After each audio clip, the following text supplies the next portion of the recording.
کو بلا دیا ہے، اور زیادہ کچھ کہنے کا موقع نہیں ہے۔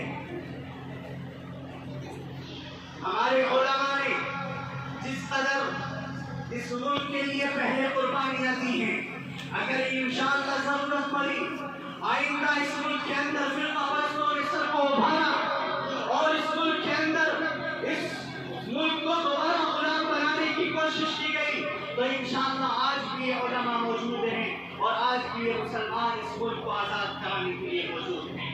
اللہ ہم سب کو عمل کی توفیق عطا فرمائے اور اپنے اس وطن عزیز سے محبت کرنے کی توفیق عطا فرمائے۔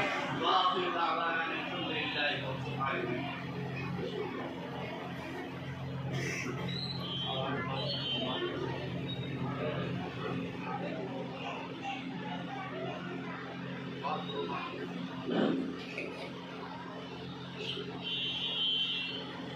الحمد لله نحمده ونستعينه ونستغفره ونؤمن به ونتوكل